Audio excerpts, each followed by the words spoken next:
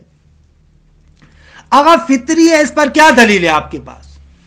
آپ پلٹ کر پوچھیں گے ہم سے، کہیں گے کہ خدا شناسی فطری ہے، خوب اس کی کیا دلیل ہے؟ جواب، کوئی بھی امر جو فطری ہوتا ہے اس کی چند علامتیں ہوتی ہیں. ایک، وہ فطری چیز تعلیم و تعلم کی محتاج نہیں ہوتی. ایک خاصیت امور فطری کی، تعلیم و تعلم کی محتاج نہیں ہے. دو، دوسری خاصیت امر فطری کی، وہ فطری اس نوع کے تمام افراد میں ہوتی ہے. امر فطری نوع کے تمام افراد میں ہوتی ہے. وہ تین، وہ امر فطری تمام ازمان میں افراد کے اندر موجود ہوتی ہے. یہ فطرت کا خاصہ ہے. امر فطری اس کو سیکھنا نہیں پڑتا، کیونکہ نوع آفرینش ہے نا، انسان کی تخلیق کے ساتھ وہ چیز رچی بسی ہوئی ہے، اس کو سیکھنے کی ضرورت نہیں ہے. اور دوسرا، اس نوع کے تمام افراد میں ہوتی ہے. اور تیسرا، تمام ازمان کے اندر وہ چیز موجود ہوتی ہے. ہر زمانے کے اندر امور فطری ہوتے ہیں. کسی بھی امر فطری کو آپ مد نظر رکھیں. مثلا انسان کو، مثلا جیسے بیٹے کو ماں سے محبت، ماں کو بیٹے سے محبت، ایک امر فطری ہے. درست ہے، یہ ایک امر فطری ہے. خوب یہ محبت سیکھنی نہیں پڑتی، ہمیشہ سے ہے، ہر فرد میں ہے، اور اس کو سیکھنا نہیں پڑتا. خوب خدا شناسی کا مسئلہ آپ تاریخ کا جو بھی دور اٹھا کر دیکھیں، حتیٰ ما قبل تاریخ، ان ازمان کے اندر بھی لوگوں کے اندر یہ حصے دینی موجود تھی. ہو سکتا ہے خدا کی تشخیص میں اشتباہ کرتے ہوں، اس کا انکار نہیں کرتے. کوئی بندہ کسی چیز کو خدا کہے، کوئی بندہ کسی چیز کو خدا کہے، کوئی بندہ کسی چیز کو خدا کہے. اما حصے دینی، جتنے بھی نفسیات دان ہیں، سوشیالوجسٹ ہیں، جو بھی ماہرین ہیں، وہ سب اس نقطے کو مانتے ہیں کہ حتیٰ کہ وہ آثار مثلا موہنجو دڑو کے جو آثار ہیں، پتہ نہیں اتنے پرانے 5000 سال پہلے کے جو آثار ہیں، ان کو بھی اٹھا کر دیکھتے ہیں تو وہاں پر بھی دین کا پتہ چلتا ہے، خدا کا پتہ چلتا ہے. کسی چیز کی پوجا کرتے تھے. خب یہ بتاتا ہے کہ ہمیشہ سے یہ دین شناسی کا، خدا کا تصور بشر کے اندر رہا ہے. خوب ہمیشہ سے رہا ہے، یعنی فطری چیز ہے، اور ہر بندے کے اندر ہے. ایسے نہیں ہے کہ یہ سندھیوں کے اندر ہو، پنجابیوں کے اندر نہ ہو، ایرانیوں کے اندر ہو، فلاں کے اندر نہ ہو، سب کے اندر موجود ہے، ہر زمانے میں رہا ہے، سیکھنا بھی نہیں پڑا. لہذا جو امور فطری کی خصوصیات ہیں وہ اس خدا شناسی کے اندر موجود ہے. لہذا خدا شناسی امر فطری ہے. آپ کہیں گے کہ منکر کیوں ہے؟ تو اس کا جواب یہی ہے کہ عوامل خارجی کی وجہ سے کبھی کبھار کیا ہوتا ہے، امر فطری سے انسان ہٹ جاتا ہے. جس چیز کی آپ مثال لے کر آئے، اس مثال کے اندر ایسے محسوس ہوتا ہے کہ بعض امور خارجی کی وجہ سے امور فطری سے لوگ ہٹ جاتے ہیں. نہیں، یہ امور خارجی اتنا حاوی کیوں ہو جاتا ہے جبکہ انسان کی جو ابتدا ہے وہ اس لیے کہ انسان کا بنیا ایسا ہے. یہ ایک علیحدہ مسئلہ ہے. انسان کا بنیا بناوٹ اس طریقے کی ہے کہ خداوند متعال نے یہ موجود مختار رکھا ہے. درست ہے کہ بعض چیزیں اس کی نوع آفرینش میں رکھی ہیں، لیکن وہ اس کو مجبور نہیں بناتی، کیونکہ اس کے اندر دوسرا جنبہ بھی ہے. تبھی امتحان کا فلسفہ تبھی آئے گا. اس کے اندر ایسے فَأَلْهَمَا فُجُورَهَا وَتَقْوَاهَا ہے، الہام ہے، فطرت میں یہ چیزیں رکھی ہوئی ہے، اما وہ مجبور ہونے کی حد تک نہیں ہے، بلکہ اسی انسان کے اندر نفس امارہ بھی ہے، وہ نفس امارہ بھی ہے جو اس کے ساتھ جھگڑا کرتا ہے. ایک طرف سے فطرت ہے تو دوسری طرف سے نفس امارہ بھی ہے جو برائیوں کی طرف کھینچتا ہے. خب انسان کا اصل مسئلہ یہ ہے، دنیا اصل ہے، جگہ یہی ہے کہ امور فطریہ بھی ہے اور دوسری طرف سے نفس امارہ بھی ہے، جو نفس امارہ ان امور فطریہ کے ساتھ جھگڑا کرتا ہے. انسان اگر خواہشات نفسانی کے اندر اتنا آ جائے کہ اپنے آپ کو غرق کر دے تو دیکھیں وہ فطرت کی آواز دب جاتی ہے. وہ جو اعتراض کرتے ہیں کہ پھر تو وہی بات ہوئی نا کہ ہم خدا اگر نفس امارہ کو ہمارے وجود میں ہی نہ رکھتا تو ہم گناہ خب دیکھیں انسان نبودی دیکھیں اس صورت میں پھر فرشتے بن جاتے، اور چیز بھی ہے. پھر تم فرشتے ہوتے پھر انسان نہ ہوتے. خب فرشتے خدا نے ایسے بنائے، ایسی مخلوق بنائی ہے کہ جن کے اندر یہ چیز ہے ہی نہیں نفس امارہ. خب انسان ایک ایسا شاہکار بنایا خدا نے کہ جس کے اندر دونوں وہدیناہ النجدین انا ہدیناہ السبیل اما شاکرا و اما کفورا. خبین ہے، تبھی انسان کو یہ رتبہ دیا کہ ان دونوں چیزوں کے باوجود اگر تم صحیح مسیر کو اختیار کرتے ہو تو ملک سے آگے ہو، پھر وہ مخلوق تمہارے سامنے ساجد ہے. اور دوسری طرف سے اگر برائی کو اپنے اوپر حاوی کر دیتے ہو تو پھر اس صورت میں تم جانوروں سے بھی بدتر ہو. اولئک کالانعام بل ہم اضل. انسان یہی ہے، انسان کے اندر یہ استعداد اور صلاحیت ہے. سوال یہ تھا کہ جیسے فطرت ہمارے مثلا وجود میں ہی مثلا رسی بسی، ایسے ہی نفس امارہ یہ ہمارے وجود میں ہے. بھلے، لیکن البتہ اس نفس امارہ کی توضیحات ہیں، کسی بعض کی اسرار الآیات میں تفصیل سے ہم نے اس کو بیان کیا تھا کہ نفس امارہ کے بارے میں کبھی گفتگو کریں گے، موضوع آئے گا تو گفتگو کریں گے کہ نفس امارہ کیا ہے. یہی کہ انسان آگا موجود مادی ہے نا، جسمانی ہے، اسی باب سے نفس امارہ ہوتا ہے. یہ جو بدن کی طرف انسان کا میلان ہے، یہ میلان جو بدن کی طرف، اس کی وجہ سے جو بدنی خواہشات پیدا ہوتی ہیں اس کو نفس امارہ کہتے ہیں. اور بدن کی طرف میلان ضروری ہے، وگرنہ انسان موجود مادی نہیں رہ سکتا. یہ انسان کی وجود کا لازمہ ہے، خواہشات ہونی چاہیے. اگر خواہشات نہیں ہوں گی تو انسان نہیں رہ سکتا. اما خرابی تب آتی ہے کہ جب یہ خواہشات انسان کو حق کے مسیر سے ہٹا دے. مثلا انسان کے وجود کے اندر جنسی خواہشات کا ہونا ضروری ہے. خب جنسی خواہشات نہیں ہوگی تو نسل انسانی کیسے باقی رہے گی؟ اما اگر اس کو غلط استعمال کیا تو دیکھیں خرابی پیدا ہوتی، وگرنہ خواہش کا ہونا ضروری ہے. خب اگر یہ خواہشات نہ ہو تو دنیا آباد کیسے ہوگی؟ تھوڑا سا اسٹیپ آگے بڑھا رہا ہوں. یہ خواہشات اگر انسان کے اندر نہ ہو تو دنیا کیسے آباد ہوگی؟ کچھ لوگ ہوں نا جو دنیا کو آباد کریں، یا نا اپنے اختیار سے. یہاں سے وہ دقیق جملہ ہے، اس روایت کا معنی کرنا بہت سنگین بھی ہے کہ روایت میں ہے کہ اگر تم لوگ گناہ نہ کرتے تو خدا ایک ایسی مخلوق بناتا جو گناہ کرتی. خب اس کا معنی مجبور ہونا نہیں ہے، جبر نہیں ہے. ہاں تبھی کہہ رہا ہوں کہ سنگین روایت ہے، ہاں جبر نہیں ہے. انشاءاللہ آگے آگے جبر و اختیار کی بات آ رہی ہے، اس کو دیکھیں گے. بہت خوبصورت روایت واقعہ ایسے. کچھ لوگ ہونے چاہیے نا جو اس دنیا کو آباد کریں. اگر صالح اللہ والے ہو جائیں، صرف اللہ اللہ کریں تو دنیا کیسے آباد ہوگی؟ سب غاروں میں بیٹھے ہوں، سب فلاں جگہ پر بیٹھے ہوں، دنیا کیسے آباد ہوگی؟ دنیا میں باید آباد بھی شدی گے، یا نا دنیا کو آباد ہونا چاہیے نہیں. البتہ اس کا مقصد یہ ہے کہ وہ مجبور ہے نا، مختار ہے اپنے اختیار کے. انسان کی نوع ایسی بنائی ہے کہ اس کے اندر دونوں جنبے ہیں. کچھ لوگ اپنے اس مادی جنبے کو اتنا حاکم کر دیتے ہیں کہ خوب دیکھیے اس کا نتیجہ یہ ہے، جو دنیا پرست لوگ ہیں اگر وہ دنیا پرست لوگ نہ ہو تو اتنے محلات یہ وہ فلاں یہ چیزیں کیسے بنے گی؟ البتہ یہ جسے کہتے ہیں نا کہ یعنی واقعاً بال سے زیادہ باریک اور تلوار کی دھار سے زیادہ تیز ہے. دقیق اس کو تصور کریں. اما مانا شین نیز کہ جب مجبور ہو، نہ مجبور نہیں ہو. لیکن دوسری طرف سے مشیت الہی بھی ہے. یہ اس آیت پر ذرا غور کیجیے گا، لقد ذرأنا لجہنم، ہم نے بنایا ہے اصلا جہنم کے لیے ان کو. ذرأنا لجہنم، جہنم کے لیے بنایا. بھلے مجبور ہے نا، عجیب ہے نا. پوری مخلوق نہ نہ نہ نہ کثیر من الجن والانس، بہت سارے جنوں اور انسانوں میں سے بہت سارے لوگ ہم نے جہنم کے لیے بنائے، جہنم کے لیے بنائے.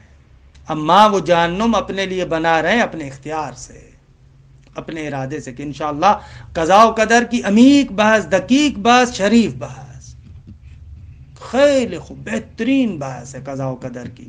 یہاں سے سمجھ میں آتا ہے قضاء و قدر کی بحث کتنی سنگین ہے. یہ تبھی یہ صوفی حضرات یہ اشکالات کرتے ہیں کہ خود شیطان کو جو ہے خدا نے ہی بنایا ہے. بھلے بھلے وہ آدھی بات لیتے ہیں نا، بات کو پورا اگر پڑھیں تو صحیح ہے، آدھی لیتے ہیں. ولا تقربوا الصلاۃ اگر لیں تو غلط ہے. نہیں، یہ جو ظاہر روایات یہ جو آپ نے بتائی، اس کو اگر کوئی عام آدمی پڑھے گا تو ظاہر سی یہ سمجھے. بھلے اگر اس کو غلط معنی میں کریں گے تو غلط ہے، صحیح کریں گے تو صحیح ہے.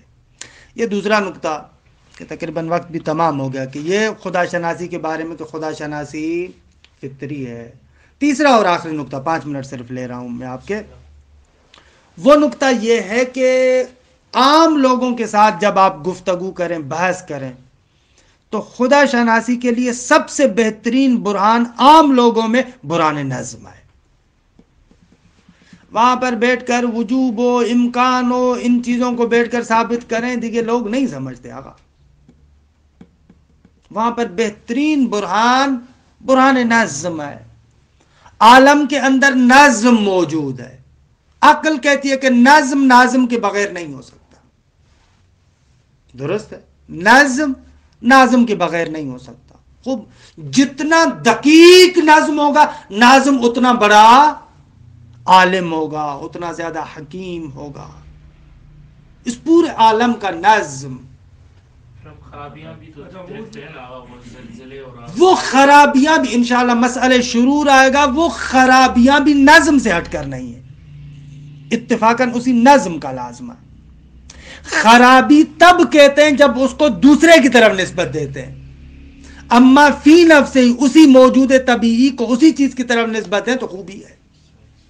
مثلا زلزلہ، خوب یہ زلزلہ اس زمین کی بناوٹ اس طریقے سے ہے کہ اس کے اندر مختلف گیسز ہیں، یہ وہ ان کے اندر وہ ایک خاص طریقے کی گیسز ہیں، وہ جب ایک جگہ پر بڑے پیمانے پر ٹکراؤ ہوتا ہے تو زمین کچھ پھٹتی ہے.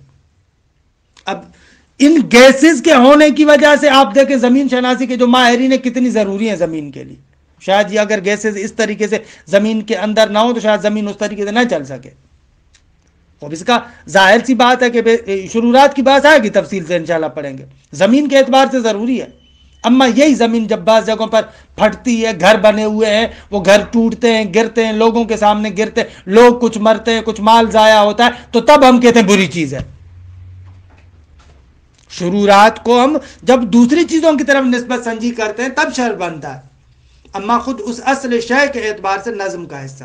دوسری بات یہ ہے کہ یہ نظم کی نسبت یعنی ہم اس میں دیتے ہیں، یعنی یہ دنیا ہے، شاید اور عالم ہم نے نہیں دیکھا اس میں نظم نہیں. خوب اشکال نہ دار ہے. ہم یہ تو نہیں کہہ رہے کہ دوسرے عوالم ایسے ہیں جن میں نظم نہیں، اما ہم یہیں پر صرف کہہ رہے ہیں کہ اس عالم کے اندر نظم ہے یا نہیں ہے. برہان ہمارا اس نقطے پر ہے، برہان ہمارا کاملاً تجربی نہیں ہے. اس برہان کا صغرا فقط تجربی ہے کہ عالم میں نظم موجود ہے. کبرا کلی عقلی ہے کہ جہاں پر بھی نظم ہے وہاں پر ناظم کا ہونا ضروری ہے. فرق نہیں کرتا کہ دوسرے عوالم ہو نہ ہو، پتہ نہیں، ان کے ساتھ بحث نہیں ہے. ہم یہ کہہ رہے ہیں کہ اس عالم کے اندر نظم ہے یا نہیں ہے. نظم ہے تو نظم ہونا چاہیے. یہ وہی ڈیوڈ ہیوم کے اعتراضات ہیں، 6 اعتراضات ہیں جو اس نے کیے ہیں. مثلا ایک اعتراض یہ بھی کرتا ہے کہ خوب لقائل نہیں یقول، یہ نظم ہر شے کی ذات کا حصہ، مادے کی ذات کا حصہ ہے. تو ہم یہ عام طور پر کرتے ہیں. تو اس کا جواب بھی روشن ہے کہ آغا وہ نظم اس کی ذات کا ایسا، چلو مان لیا. اولاً تو ایک بے شعور چیز کے اندر اتنا دقیق ہونا، یہ ایک خود فی نفس عقل اس کو قبول نہیں کرتی. یعنی آپ کی بات اس طریقے سے کہ آپ اچانک جنگل میں چلے جائیں، بہترین قسم کا مال بنا ہوا ہو، اور کوئی بندہ آپ کو کہے کہ بابا یہ اچانک خود سے جو ہے وہ کیا، وہاں سے ایک مٹی کا ٹیلا آیا، وہاں سے کوئی پتھر آیا، وہاں سے یہ ہوا، آپس میں سے ملتے گئے اچانک سے اس طریقے سے یہ اتنا خوبصورت سا مکان بن گیا. یہ لوگ جو کہتے ہیں اتفاقی طور پر یہ جو آیا ہے، یا ان چیزوں کی اپنی ذاتی حرکت کی وجہ سے، خود ان کو شعور وغیرہ کچھ بھی نہیں ہے، لیکن ایسے ہی اچانک ہو گیا. اولاً تو ان کی بات اس کے شبیہ ہے، اور ثانیاً اگر مان بھی لیا جائے وہ چیز نظم خود ان کی ذات میں ہے، تو وہ ان کی ذات میں ہونا چاہیے نا. ہم اس عالم میں دیکھتے ہیں ہر جز دوسرے جز کے ساتھ مرتبط ہے. روابط خارجی کہاں سے پیدا ہوئے؟ اگر نظم کو مان بھی لوں تو زیادہ سے زیادہ اس کا لازمہ یہ ہے کہ اس کی ذات کے اندر یہ ارتقا ہے. اما یہ پورے عالم کے اجزاء ایک دوسرے کے ساتھ ایسے مرتبط ہو، اینس کو جامت، یہ کہاں سے آئے؟ بقول آپ کے کہ مادے کے اندر تو نہ شعور ہے نہ کچھ بھی نہیں ہے. خوب یہ برہان نظم خوبصورت برہان ہے واجب الوجود کے اثبات کے لیے. خوب تقریباً یہاں پر اس فصل اول کو تمام کرتے ہیں. بعض نکات اور بھی ہیں لیکن ان نکات کو چھوڑتے ہیں. کل سے انشاءاللہ ہم فصل دوم شروع کریں گے کہ جو صفات باری کے بارے میں ہے. البتہ اس میں عرض کر دوں کہ سوال جس جگہ پر بھی ہو، جیسا بھی سوال ہو، حتماً آپ سوال کیا کریں. ہاں ٹھیک ہے. وصلی اللہ علی محمد و اہل بیتہ الطیبین الطاہرین. اللہم